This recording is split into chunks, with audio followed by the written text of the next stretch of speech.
আসসালামু আলাইকুম।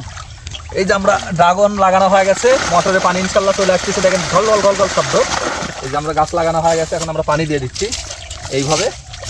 এবং এটা বলে রাখি, দেখেন আমার সারি থেকে সারি দূরত্ব, এটা আম বাগানের ভিতর ছিল, আম বাগান আমরা কেটে ফেলে দিচ্ছি। কাটে দেওয়ার কারণ যে আমি আসলে পড়তে হচ্ছে না। এবং এখানে কিন্তু আমরা দুই গাছের মাঝখানে কিন্তু 1 ফিটের উপরে কিন্তু গভীরতা করছি। করার পরে এই যে মাটি দেখতেছেন, এই মাটিগুলো গাছের গোড়ায় তুলে দেওয়া আছে, দিয়ে যে গাছগুলো বেঁধে দেওয়া আছে, লক্ষ্য করে দেখি। দেওয়ার পর আমরা এই যে মোটর চালু করে দিচ্ছি, দেওয়া পানি একদম একটা বরাবর দিয়ে এখন আমরা এই যেভাবে পানিগুলো এইভাবে এখন গাছের গোড়া দিয়ে দিচ্ছি। কারণটা হচ্ছে এই মাটি তোলার কারণে এই মাটিগুলো শক্ত ছিল এবং এই গোড়াগুলো জমাট বাঁধে যাবে। এখানে যখন পানিটা পড়ছে, এখানে দেখেন এখানে কিন্তু জমাট বেঁধে যাচ্ছে। আর জমাট বাঁধলে এখানে কিন্তু শিকড়গুলো নিয়ে নেবে গোটা গাছে। আর এখানে যখন ভরে থাকবে, এই নিচ থেকে রসগুলো চলে যাবে, এই ড্রেনটা যখন ভরে যাবে, এটা হলো মূল বিষয়। তো এই জন্য কিন্তু হলো ড্রাগন বাগান করতে গেলে আপনাকে অবশ্যই ড্রেনেজ সিস্টেম করা লাগবে। আবার যখন বর্ষাকাল আসবে, এই ড্রেনের মুখ খুলে দিলে পানিগুলো বাড়া চলে যাবে। আর এই গাছের গোড়া দেখেন মাটির থেকে 1 হাত উঁচা আছে, কারণ এই গাছের গোড়া কখনো পানি বাঁধানো যাবে না। গাছের গোড়ায় যদি আমাদের এই গোড়ায় যদি পানি বেঁধে থাকে, তাহলে এখান থেকে পচন ধরবে। এই জন্য আমরা এখানে উঁচা করে দেওয়া আছে, আর এখানে নিচু জায়গা করে দেওয়া আছে। আর অবশ্যই পানির ব্যবস্থা থাকা লাগবে, আপনার মোটরের লাইন থাকতে হবে। আর এই পানির ব্যবস্থা না থাকলে আসলে বাগান করা সম্ভব না। তাই যারা আমরা বাগান করি, বাগান করার আগে আমাদের পরিকল্পনা আগে দরকার। শুধু বাগান করলে হবে না, ইউটিউব আর ফেসবুক দেখলাম আর বাগান করলাম। আর এতে করে দেখা যাচ্ছে বাংলাদেশে বর্তমানে প্রচুর ইউটিউবার আছে, ফেসবুক যারা চালায় শুধু ফেসবুকের বাগানই।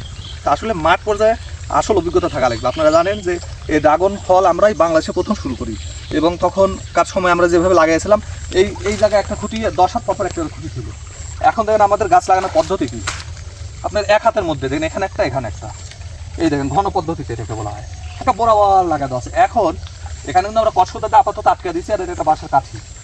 এরপরে এই পাশ দিয়ে মোটা একটা তার দিয়ে দেবো, এই পাশ দিয়ে দেওয়ার পরেই আপনার খুঁটি থাকবে 5 হাত 6 হাত পর একটা খুঁটি দিয়ে আটকে দেওয়া হবে। এবং চারাগুলো দেখেন ম্যান হাইট প্রায় এত বড়, এবং খুঁটিটাও এই সাইজ হবে।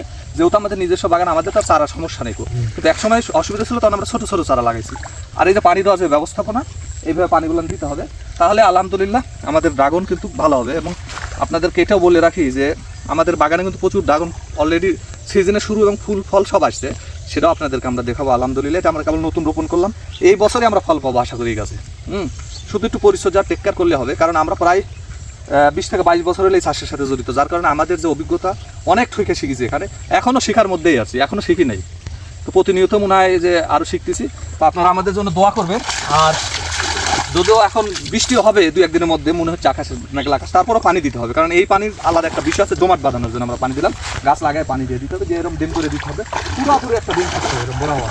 এবং ওদিকটা কিন্তু পানি বাইরে যাওয়ার জায়গা আছে, আপাতত বন্ধ করা আছে, যেহেতু আমরা সেচ দিচ্ছি, দেখুন লক্ষ্য করে। তো আপনারা আমাদের চ্যানেলটি লাইক এবং সাবস্ক্রাইব করে আমাদের সাথে যুক্ত থাকুন। আমরা প্রতিনিয়ত আমাদের কৃষি প্রোগ্রামগুলো কিন্তু হলো আমরা যে কাজগুলো করে থাকি এটা দিয়ে থাকি, কারণ এতে করে নতুন উদ্যোক্তারা এখান থেকে শিখবে, এবং এই শিক্ষার মধ্যে দিয়ে যেমন উদ্যোক্তা সৃষ্টি হবে এবং দেশের অর্থনীতিতে বড় অবদান রাখবে, এবং জাতীয় পর্যায়ে যে ফল উৎপাদন হবে, ফলেরও কিন্তু একটা বড় চাহিদা পূরণ হবে বাংলাদেশে। তা আসলে কৃষক বাঁচলে দেশ বাঁচবে, এটাই বাস্তব কথা। কারণ আমি লাভবান হওয়া মানেই দেশ লাভবান হওয়া, আর আমি ক্ষতিগ্রস্ত হওয়া মানেই দেশ ক্ষতিগ্রস্ত হওয়া। তাই আপনাদের সবার প্রতি দোয়া ও শুভকামনা, আপনারা আমাদের জন্য দোয়া করবেন। আসসালামু আলাইকুম।